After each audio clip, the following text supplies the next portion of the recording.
Привет-привет! Меня зовут Людмила, и с вами Таро в потоке.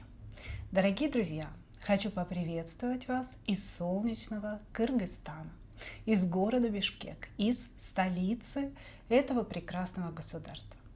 Город Бишкек – это мой родной город. Я здесь родилась, уроженка Кыргызстана. И в этом году мы решили провести свой отпуск именно здесь. Поэтому ближайшие мои расклады для вас я буду делать отсюда, с разных мест, да, с разных локаций. Ну, собственно говоря, отовсюду, где мы будем отдыхать. Итак, наш сегодняшний расклад называется так. Его истинные чувства к вам сегодня. Посмотрим, как город Бишкек, город моей силы, моя родина, сегодня даст энергию на наш сегодняшний расклад. Итак, у нас будет 3 позиции. Выкладываю их перед вами. Пожалуйста, загадывайте. Столик у меня здесь не очень большой, но, как говорится, исходим из возможностей. Перед вами 3 позиции. И, как обычно, сделаем небольшую сигнификацию мужчины, которого вы загадаете. И, естественно, если вы его узнаете, будем смотреть, как этот человек вас воспринимает, да, то есть с какой целью вообще он пришел в вашу жизнь, что ему от вас нужно, кто вы для него. И, конечно же, его истинные чувства к вам сегодня. Итак, троечки, двоечки идут у нас в ожидание. Так, сейчас я, наверное, сделаю немножко по-другому сюда, чтобы было побольше места, собственно говоря. И мы начинаем. Единички. Единички. Кто к нам пришел?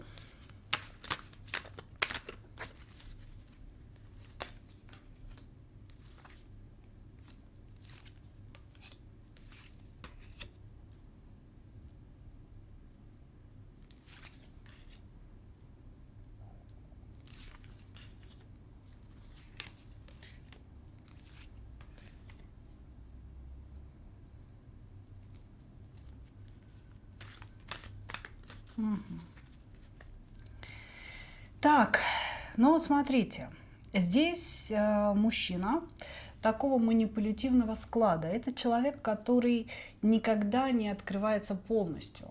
Он как будто бы, знаете, постоянно имеет что-то у себя за душой, да, то есть как-то вы общаетесь, и человек вроде бы рассказывает что-то о себе, но вы все время думаете о том, что он или привирает, или что-то скрывает, и это действительно так, потому что он говорит о том, что он ни перед кем никогда не открывается полностью. Он вообще в целом не доверяет людям, не то чтобы там женщинам, да, а в целом не доверяет людям. Значит, у мужчины есть такая, знаете, не очень хорошая черта, как вспыльчивость.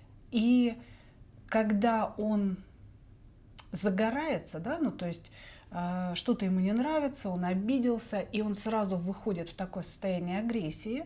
Он не может спокойно замолчал, да, ушел там что-то себе, переобижался, обдумал ситуацию. Нет, он выходит в состояние агрессии и может себя не контролировать в этом состоянии. Он может наорать, он может сказать какие-то нехорошие вещи, выставить вас за дверь там в дождь, например, да, то есть у него какие-то такие странные, очень агрессивные реакции.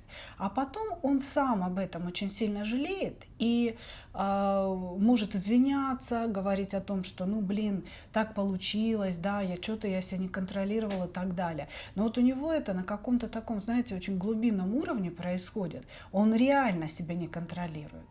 Вот, значит, и здесь человек, который привык управлять ситуацией. То есть он будет выстраивать отношения так, что он всегда главный, он всегда лучше знает, да, как что сделать, но он не будет это навязывать, он не будет этого требовать, да, чтобы вы, допустим, соблюдали какие-то его установки жизненные. Он будет подспудно подкидывать вам какие-то идейки, продавливать вас при помощи определенных ситуаций. Знаете, вот так вокруг да около, чтобы вы пришли к нужному ему решению.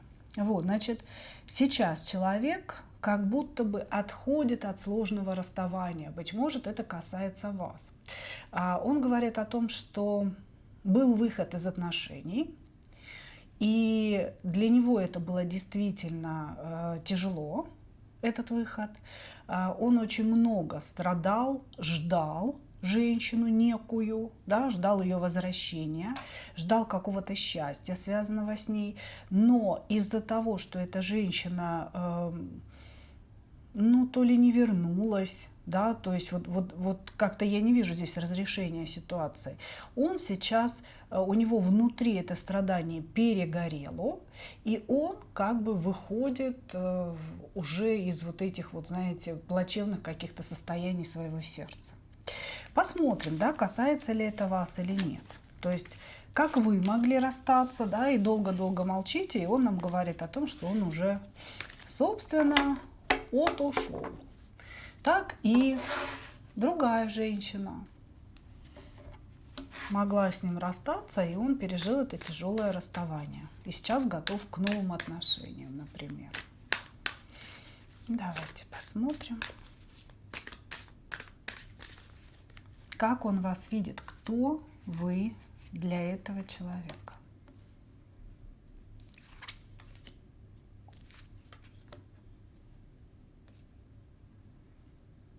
Угу.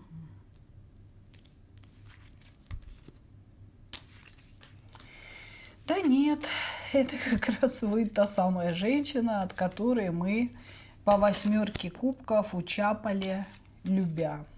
Угу. Все ясно. Значит, кто вы для него? Ну, он говорит о том, что вы его разочарование, женщина, которую он любил, которую он, ну, как-то себе, знаете, идеализировал, я бы так сказала. То есть он немножечко ваш образ дорисовал у себя в голове и придумал, что вы кубковая королева, что вы такая вся мягкая, нежная, воздушная, очень такая принимающая, вот его со всеми его какахами, да, какие у него там есть, вот. И он почему-то видел вас именно кубковой, именно такой эмоциональной, мягкой, нежной, очень романтичной. Может быть, вы пишете стихи, может быть, вы пишете музыку. То есть человек здесь думал, что вы вот какая-то такая вкусненькая, мягонькая. Вот, значит, и почему вы стали его разочарованием? Ну, потому что оказалось, что вы умеете говорить «нет». Оказалось, что вы умеете принимать какие-то жесткие решения и не идти ни на какие компромиссы. Он здесь, понимаете, все время, что вот прошло после вашего расставания, да, я так понимаю, ну, то есть была какая-то ссора, все замолчали, все куда-то ушли в свои ракушки. Вот, и этот мужчина долгое время ждал, что вы вроде как одумаетесь, прибежите. Он ждал, сидел, смотрел в окно, ну, образно говоря, знаете, как бы смотрел на телефон, когда вы напишете, смотрел на дверь, когда вы войдете. Да, но как бы вы не особо стремились к примирению.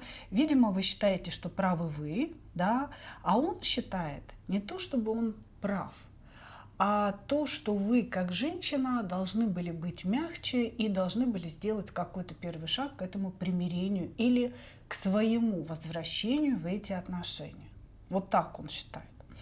Вот, значит, именно поэтому типа он разочарован. Я думал, ты такая, а ты оказалась не такая. Да, ты оказалась не такая удобная, я бы так сказала. Вот, значит, еще кто вы для него? Ну, он здесь, конечно, очень жестко нам говорит о том, что вы для него умерли, вы для него прошлое, все, больше к вам не будет никаких поползновений, больше к вам никакой страсти не будет, я все обрубил, я ее долго ждал, но теперь, значит, кончено все, даже не думай. Ну, как-то так. Окей. Расстроенный молодой человек. Давайте посмотрим его чувства к вам, да? Истинные чувства человека к вам.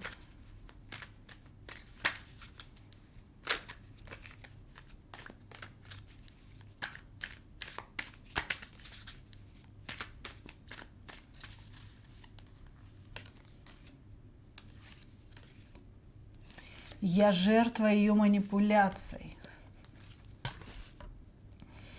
Вот представляете, знаете, что я вам хочу сказать?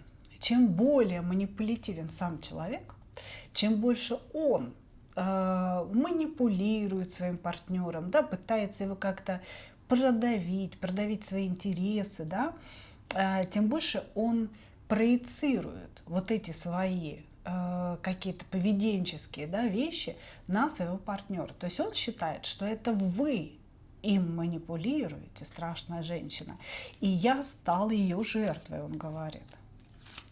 Но здесь, безусловно, есть перевернутый дьявол, да, на чувствах. И это говорит о чем? О том, что человек не может контролировать свою привязанность к вам. Он не может контролировать свою зависимость от вас. Здесь на самом деле очень сильное чувство и очень сильная страсть. Но человек пытается здесь, как бы, знаете, соблюсти свои интересы, да, и ну, в общем-то, сказать так, что я гордый, да, я независимый мужчина, и поэтому никакая женщина не может из меня вить веревки.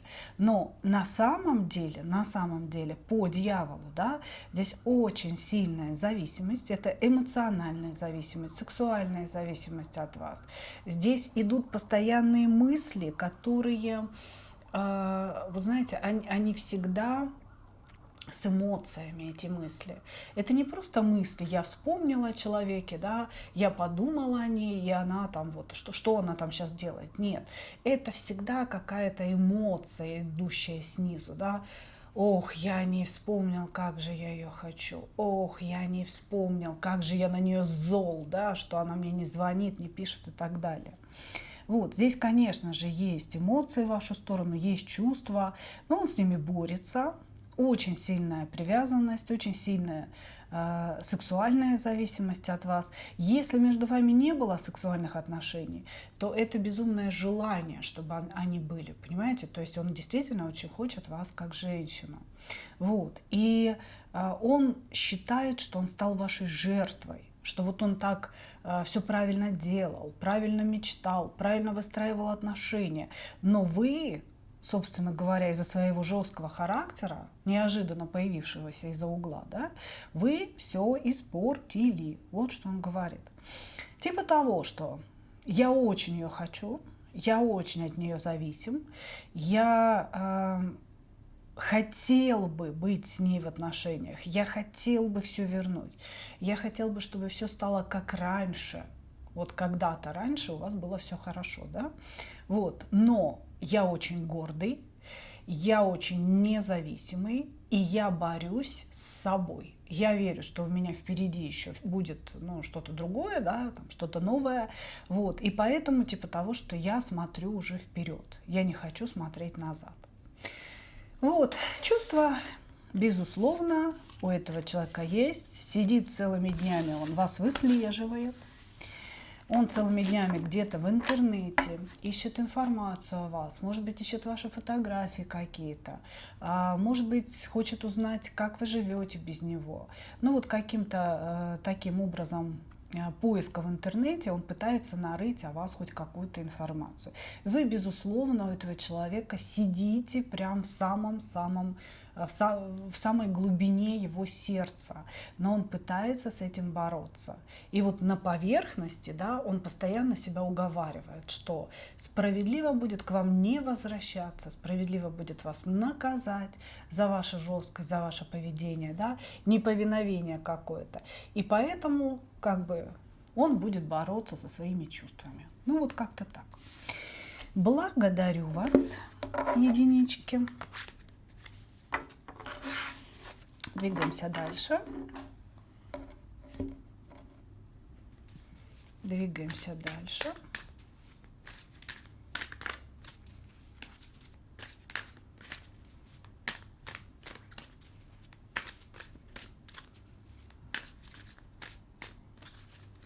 Двоечки.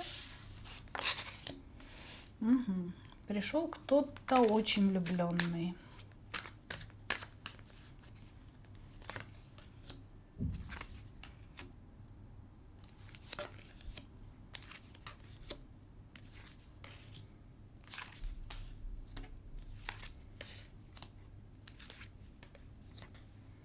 Угу.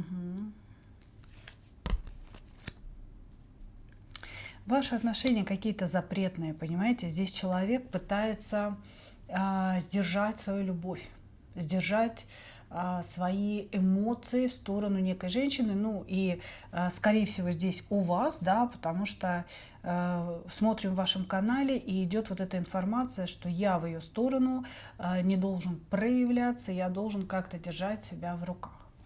Вот, значит, что за человек пришел?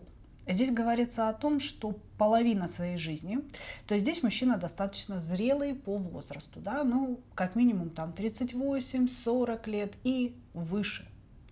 То есть там уже и 45, и 50, и 60, и, может быть, и более зрелый, да. Значит, у этого человека жизнь как будто бы разделилась, ну, на две половинки, да, может быть, даже их было больше. Первую часть жизни он жил очень легко. Он жил вот прям гулливанил направо и налево. Здесь был алкоголь, может быть, какие-то наркотики легкие были, да. Здесь были женщины, здесь была постоянная какая-то такая, знаете, круговерть разврата, круговерть удовольствий. И в результате вот этого всего он потерял большие деньги.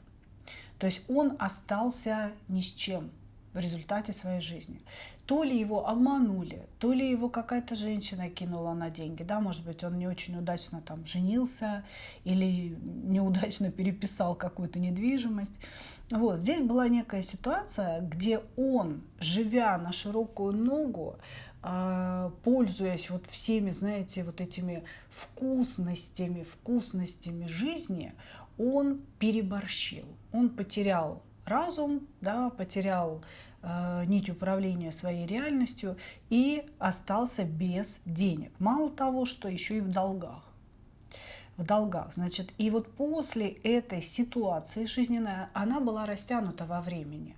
Это не то, чтобы что-то случилось вот как-то единомоментно, да. Ситуация была растянута во времени, и он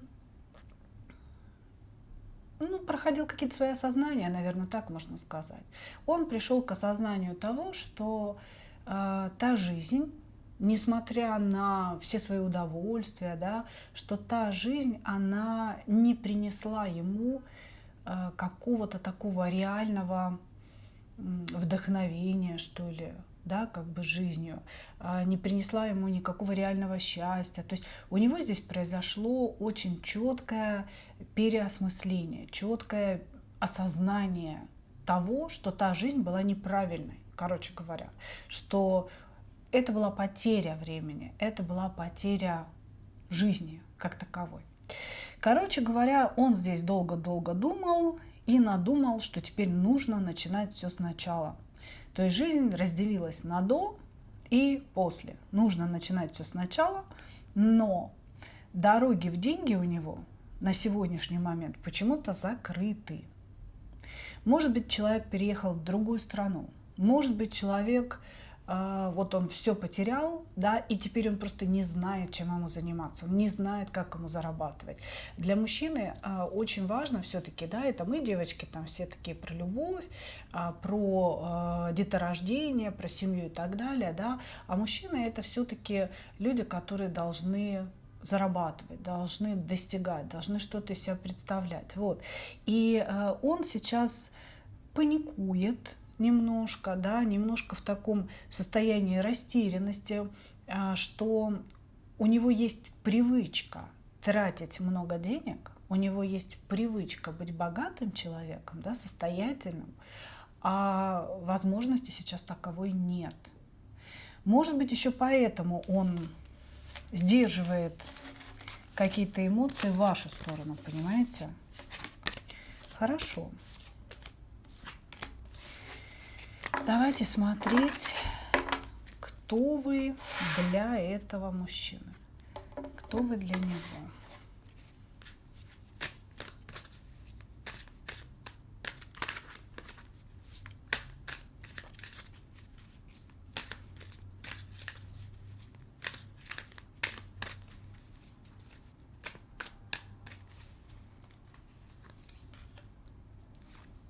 Угу. Ну, вы как-то связаны по работе с ним, нам говорят. Действительно, вот эта влюбленность идет в вас.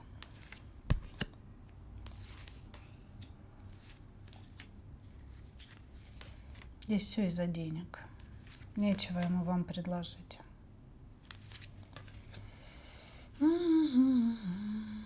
Понимаете, когда-то этот человек был достаточно состоятельным. У этого человека были деньги, и он совершенно по-другому, ну, как-то их тратил, что ли, и мог, допустим, обеспечить женщину, которую любил.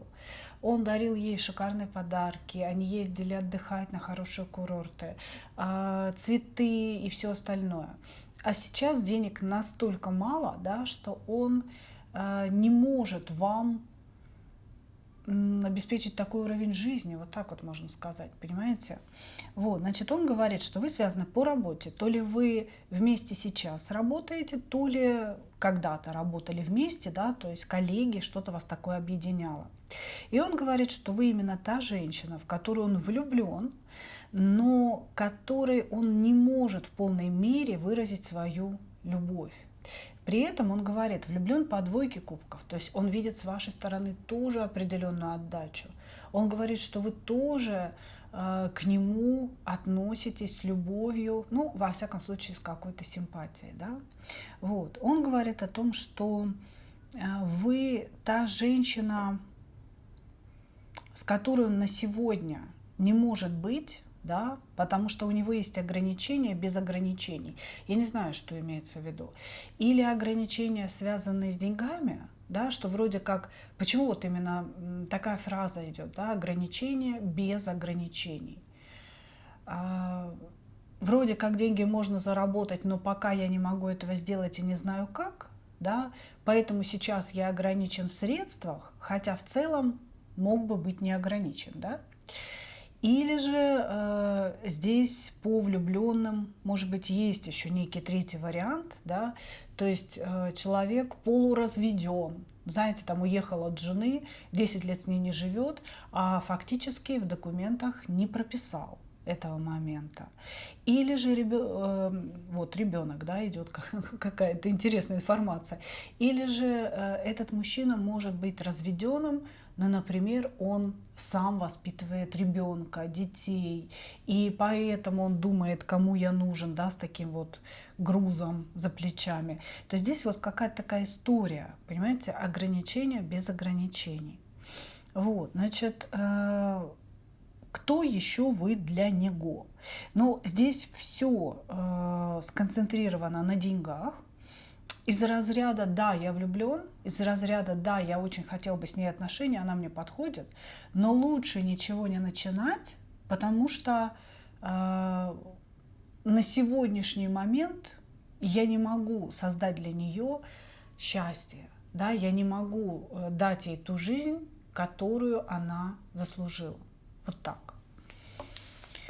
Вот так, вот так. Такое ощущение, что он даже не хочет начинать отношений. Он все время думает, да, сделать шаг в вашу сторону, но почему-то не хочет начинать эти отношения, потому что типа все равно ничего не получится. Я уже слишком там взрослый, старый, неудачливый, много проживший, взявший на себя огромный груз каких-то проблем и забот, да, человек, для того, чтобы сейчас начинать новые отношения, заботиться, обеспечивать новую женщину и так далее. Вот как-то так у него здесь.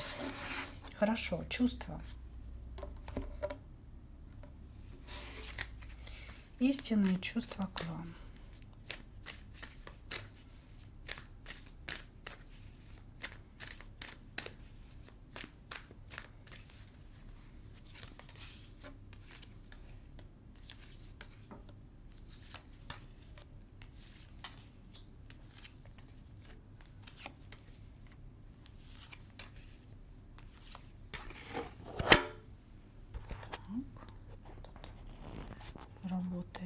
Магнитик так прикольно. Ну ладно, пока оставим.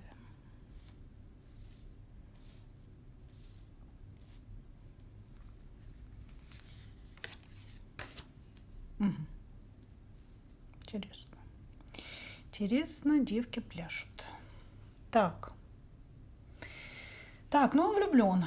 Безусловно, этот человек влюблен, этот человек весь, ну, находится в таком, знаете, состоянии, как будто бы он вас выбрал, и вы та самая. Такое есть у него, безусловно. Он очень много о вас фантазирует, вы ему постоянно снитесь, и вы реально, вот как-то, знаете, вот такое ощущение, что тут дело не только в чувствах, а еще и в неком осмыслении вашей персоны. Потому что он не просто чувствует к вам эту влюбленность. Здесь 100% между вами нет каких-то глубоких отношений.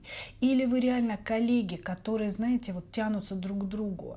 Вы дружите, вы вместе пьете кофе, у вас очень много общего, да, но как-то вот этот порог между дружбой и любовью вы еще не переступили.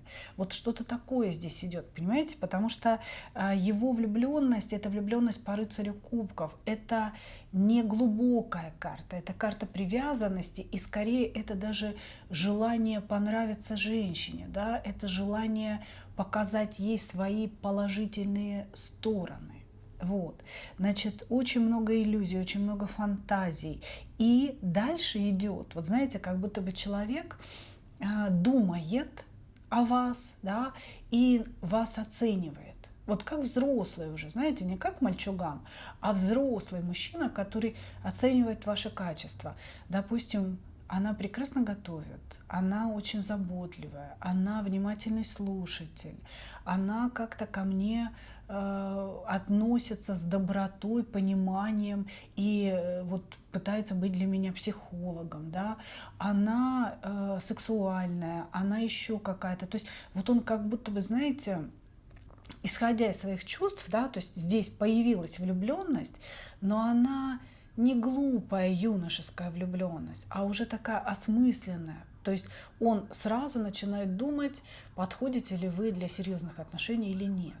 И он здесь четко понимает, что вы подходите. И он говорит, я бы с удовольствием стал ее императором, и с удовольствием бы ее в четверочку жезлов-то, собственно, повел, да, как бы повел бы ее под венец, и у нас был бы прекрасный брак. Но сейчас я могу лишь думать, наблюдать и делать какие-то маленькие шаги. То есть здесь идут чувства и мысли в одном флаконе. Вот то, что я сейчас читаю. Да? Чувства здесь, влюбленность, такой очень приятный кубковый сердечный порыв и очень высокая оценка вас как женщины. И дальше идут, да, присовокупляются к чувствам некие мысли о том, что вы действительно подходите ему на роль его императрицы. Вот. И все бы было хорошо, да, если бы не было так грустно у него с деньгами. Он здесь, ну, на самом деле, да, это не вы ему говорите о том, что у него мало денег. Это он как-то, знаете, вот он смотрит на вас, на ваш уровень жизни, на то, как вы выглядите. И он понимает, что он, как настоящий мужчина, должен это все поддерживать, должен это все обеспечивать. А он не может. И ему проще сейчас молчать, притворяться вашим другом, отходить куда-то в сторонку, понимаете, и ждать. Ну, непонятно, чего ждать, да. Типа того, что зачем сейчас что-то начинать, когда, ну, не могу я ей обеспечить всего, чего она заслуживает. Вот так. Как-то так здесь, понимаете, здесь как-то так все происходит. Чувства есть, они не очень глубокие, но они очень хорошо осознаны человеком. Он от них не отказывается, но он беспокоится о более материальных, бытовых вещах и о том, что он должен чувствовать себя рядом с женщиной, настоящим мужчиной, настоящим императором. А пока с финансовой стороны он этого сделать не может. Да, он не может начать с вами отношения и очень серьезно вас обеспечить. Благодарю вас. Двигаемся дальше.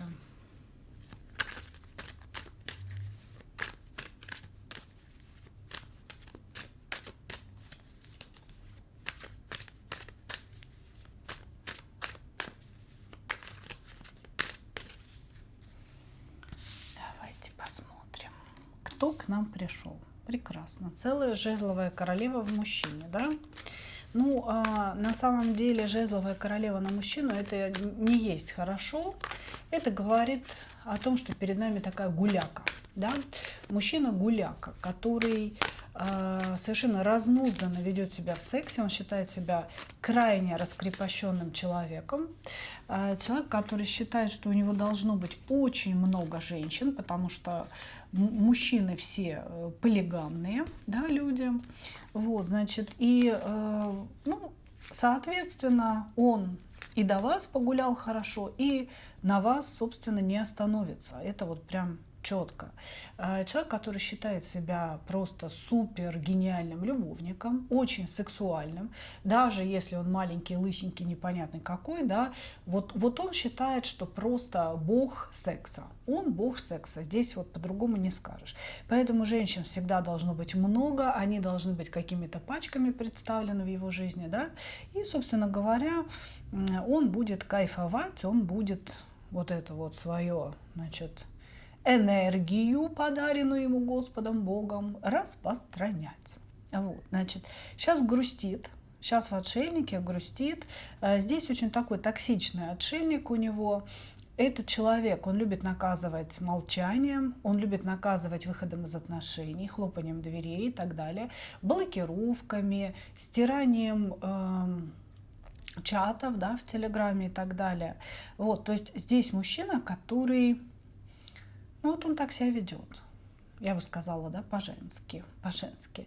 Значит, кстати, он может быть женатым, так как здесь выходит пентаклевым королем, может быть женатым человеком при семье, но при этом ведет вот этот разгульный образ жизни и вообще не в зуб ногой, да, вообще его ничего не беспокоит в плане некой совести, да, там, понятия верности и так далее. Это вообще как бы не для него история.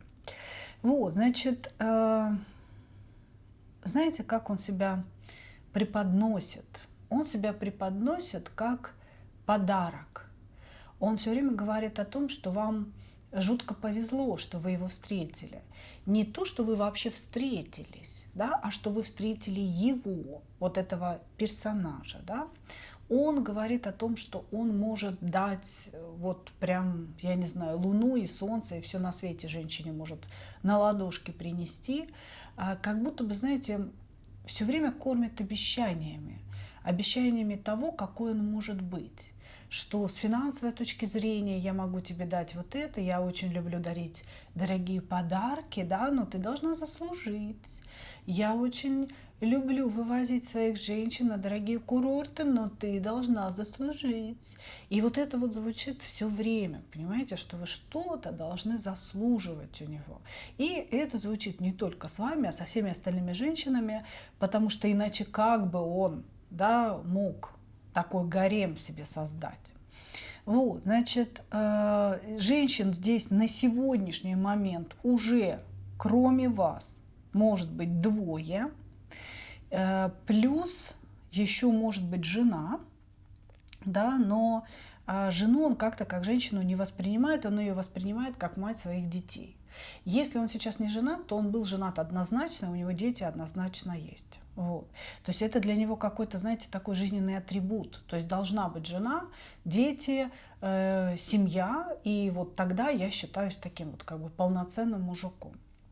Вот, значит, деньги у него есть, но он действительно хорошо подумает, прежде чем, ну, вообще на кого-либо их тратить.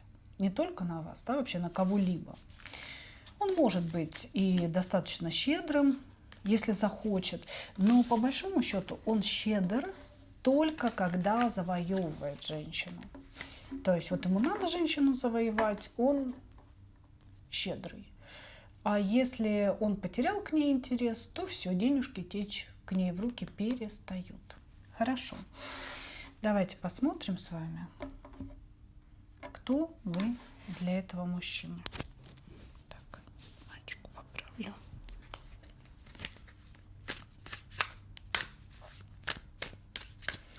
Кто вы для него?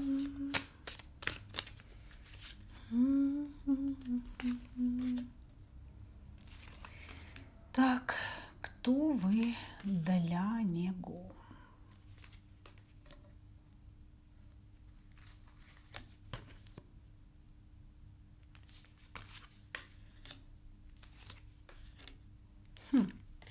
Интересно. Интересно, знаете, называться любовью подобного персонажа. Как говорится, разбил я множество сердец, а вот разбили и мое. Вот, значит, вы его любовь, он говорит. Я спрашиваю, кто вы для него? Ну, туз кубков, десятка пентаклей, собственно, колесо фортуны, туз пентаклей, четверка жезлов. Ну, в общем, любовная любовь.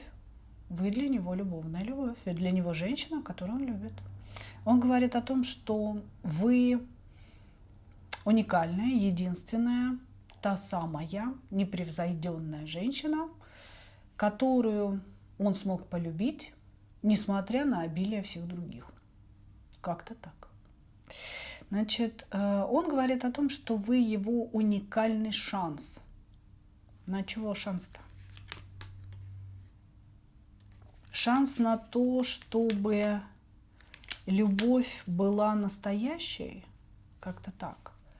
То есть, вот смотрите, для него любовь и секс – это неразделимые вещи. И для него любовь, наверное, всегда была равна слову «секс». Сексуальное притяжение, желание и так далее. Значит, но, как я подозреваю, его сексуальное притяжение и любовь в том числе заканчивались ровно когда он достигал определенных целей с определенными женщинами. А с вами же ситуация стала какой-то другой. То ли между вами не было секса, и у него возникли какие-то иные чувства к вам. Понимаете? То есть не такие, как ко всем остальным. То ли этот секс был, и он не потерял к вам интерес, а наоборот стал узнавать вас как человека. И ему это все понравилось. У него идет ощущение некой такой родственности душ, вот так. Как будто бы он чувствует вашу близость, он чувствует понимание, он чувствует, что вы на одной вибрационной волне с ним находитесь. Понимаете? Вот. Но он говорит, что это женщина, которую я люблю. Это уникальная женщина, которую мне удалось полюбить не через секс, а через душу, через сердце. Да, эта женщина есть моя такая духовная жена, я бы так сказала. Женщина, о которой я мечтаю.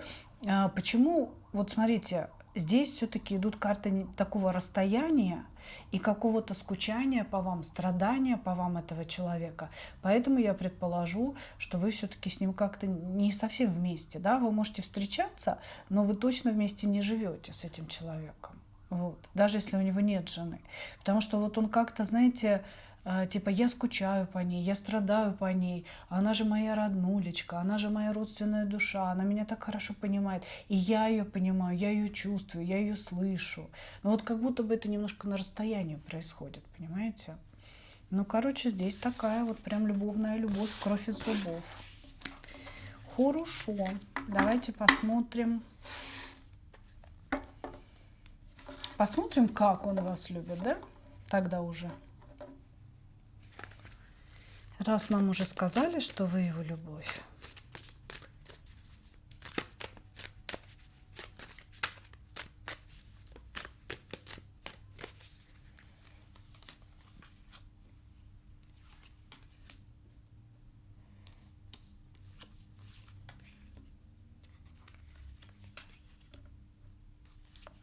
Ну, тут какая-то ссора произошла, потому что требуется сближение, требуется примирение, объяснения какие-то нужно говорить в его чувствах.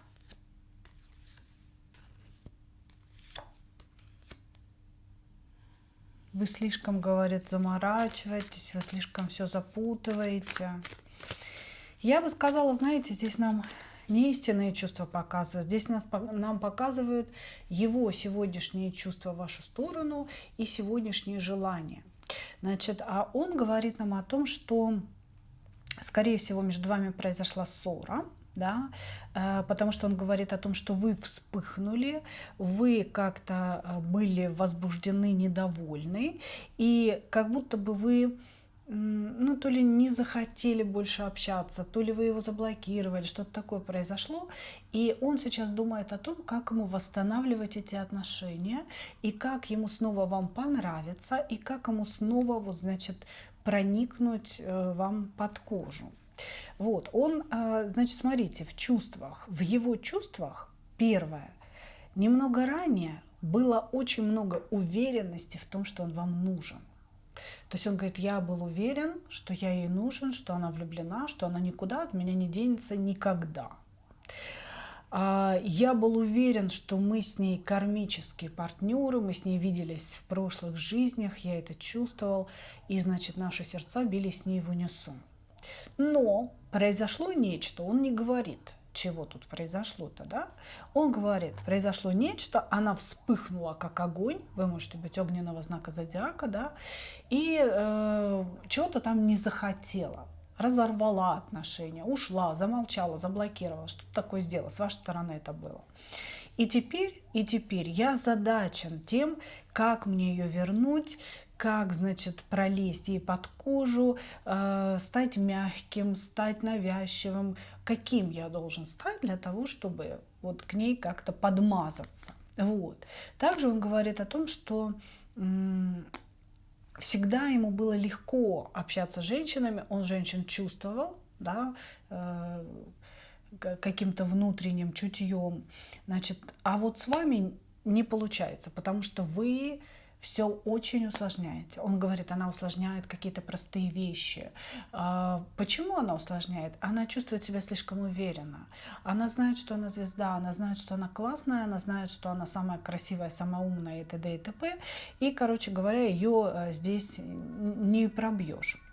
Вот, значит, что еще в чувствах? То есть в чувствах здесь почему-то показываются желания человека. Вот он нам описывает, что произошло, и показывает свое желание примириться, свое желание надеть какую-то личину добропорядочного господина, да, для того, чтобы снова с вами воссоединиться. Он вам скоро напишет, потому что он думает сейчас о том, как вам написать. Здесь будет давление на жалость. То есть он будет говорить о том, что у него что-то такое случилось без вас, помоги, пожалуйста, я без тебя вообще разобраться не могу. Ты представляешь, да, вот, ну, как бы шину проколол, что мне делать ведь? Ты главный автомеханик города, да, поэтому помоги мне, милая, пожалуйста. То есть он может вам рассказывать какие-то совершенно нелогичные вещи, где он пострадал, и вы будете думать, нафига ты мне это все говоришь? Вот зачем? Мне это все зачем? А это все для того, чтобы вызвать жалость, вызвать какое-то положительное, да, отношение, расположение к себе. Вот, значит, и для чего? Для того, чтобы, как говорится, двигаться далее. Вот почему-то в его истинных чувствах нам рассказывают о его намерениях, о его желаниях. Вот. Вы для него счастье, да, вы для него счастье, вы для него дальнейший путь в жизни. То есть здесь человек хочет с вами строить серьезные отношения. Понимаете, это очень проблемный мужчина, потому что сейчас, да, сейчас вот у него вы как некая цель присутствуете, и он сейчас будет делать все для того, чтобы вы стали его обладанием. Да? То есть сейчас вы цель, а хочется вами обладать. Неизвестно, как изменятся его цели, когда он будет вами обладать. Но пока он идет по этому пути, да, к этому достижению, он, конечно, здесь будет просто пластаться перед вами. Понимаете? Просто пластаться. Но вот по сути, да, если мы говорим о чувствах, каких-то вот прям истинных чувств, я не увидела. Нам просто карты не захотели рассказать. Они почему-то рассказывают о его поверхностных намерениях и желаниях. Но, может быть, так положено. Да, может быть, нужно, чтобы вы сегодня узнали именно эту информацию. Вот. Но в его представлении о вас он все-таки сказал, что вы его единственная, настоящая, уникальная любовь. Вот, девочки, как-то так сегодня. Ну что, мои дорогие, благодарю вас за ваше внимание. Такой вот сегодня получился разбор у нас. Я очень надеюсь, что вы получили ответы на свои вопросы. И, как обычно, хочу пожелать вам только одного. Встретить свою настоящую любовь и не потерять в ней себя. Ну а мы увидимся с вами в следующих видео. Пока-пока.